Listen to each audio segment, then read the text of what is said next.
السلام عليكم ورحمة الله تعالى وبركاته. مرحبا بكم معايا في فيديو جديد. كنتمنى نلقاكم في احسن الاحوال وفي صحة جيدة. اليوم ان شاء الله البنات كيف ما كتلاحظوا معايا غادا نبارطاجي معكم بعض التحضيرات ديالي للصدقة على روح الوالد ديالي الله يرحمه ويجعل مثواه الجنة. اليوم غادي كملت سنين ديال الوفاة ديالو. اللهم ارحم أرواحا صعدت إليك ولم يعد بيننا وبينها إلا الدعاء. اللهم انظر لهم بعين لطفك وكرمك يا رب العالمين. اللهم اجعل أمواتنا من الضاحكين المستبشرين الغارسين من ثمار جنتك الشاربين من حوض نبيك. رب اغفر لهم وارحمهم برحمتك يا الله. اللهم ارحم كل عزيز فقدناه وأصبح القبر داره. اللهم ارحم موتانا وموتى المسلمين ووسع مدخلهم وآنس وحشتهم برحمتك يا أرحم الراحمين. اليوم البنات في هذا الفيديو ما غنقول لكم لا ديروا لايك لا اشتراك لا خليوا لي تعليق، فقط كنطلب منكم طلب واحد، انكم ترحموا على الوالد ديالي وعلى الاموات اجمعين يا ربي. غدا نشارك معكم ايضا في هذا الفيديو طريقه تحضير كسكسو بكميه كثيره مع الاسرار ديالو. خليكم معي حتى لاخر الفيديو.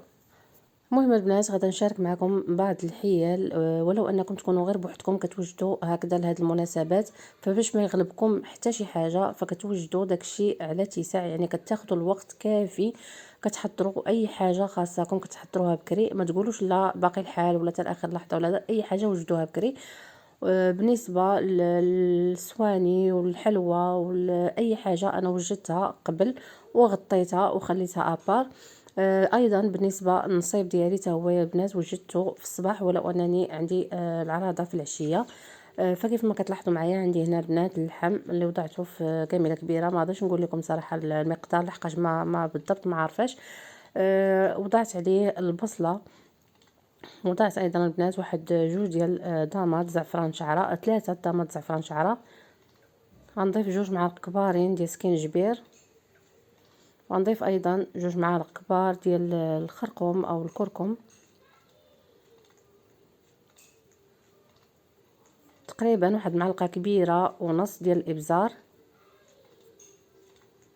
وغادا نضيف الملح البنات، فغادا نضيف غير مقدار قليل، ومن بعد ان شاء الله ملي كنذوقو كنزيدو على حسب. ضفت ايضا البنات واحد 2 معالق كبارين ديال السمن،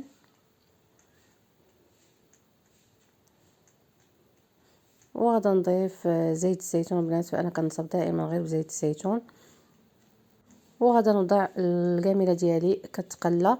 عاود خديت عاوتاني نصبت في كوكوط فين غادا نطيب الخضره البنات، فانا ما غاداش ندير ديك القضيه ديال نطيب اللحم عاد نبدا ناخذ منه ونبدا نوضع في الكوام الاخرين باش نطيب الخضر. لا، انا وضعت الطريف ديال اللحم في كوكوط، ووضعت لي البصله نصبت عادي، نصيب عادي، معلقه سكينجبير، معلقه الخرقوم او الكركم، قليل من الملح، معلقه ديال السمن، زيت الزيتون، وايضا وضعت واحد 2 دامات ديال الزعفران شعره.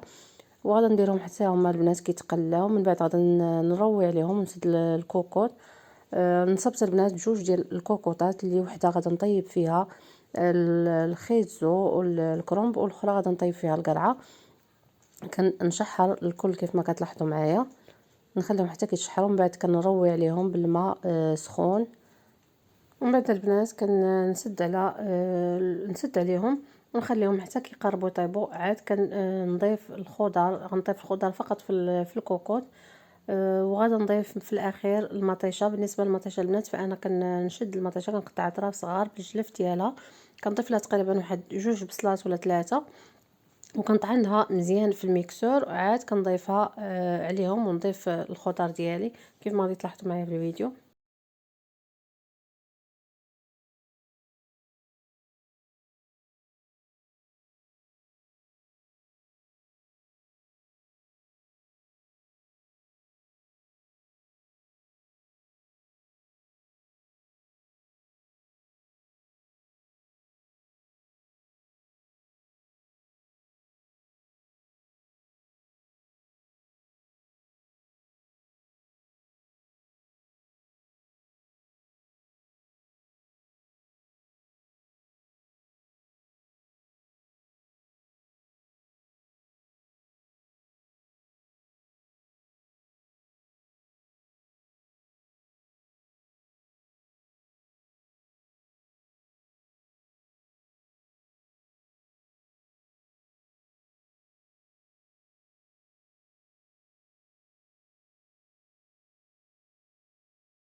اذا كيف ما كتلاحظوا معايا البنات، هذا هو هذه هي المطيشه اللي طحنت.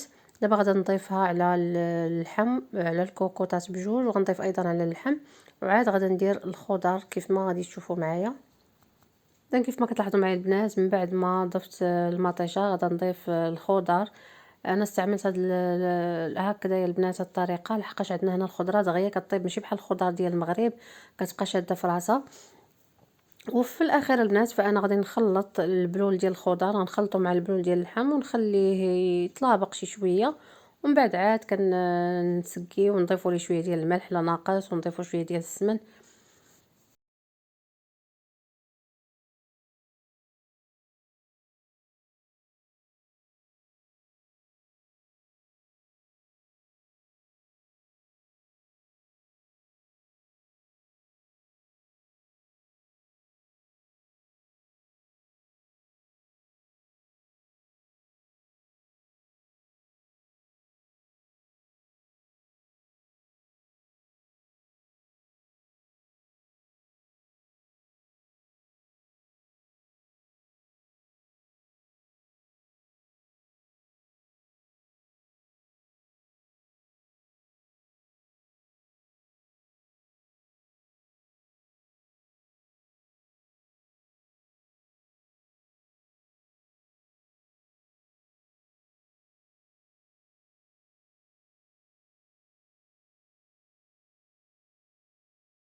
ماشي بحال انا موالفه صراحه ندير كسكسو موين كيجي زوين.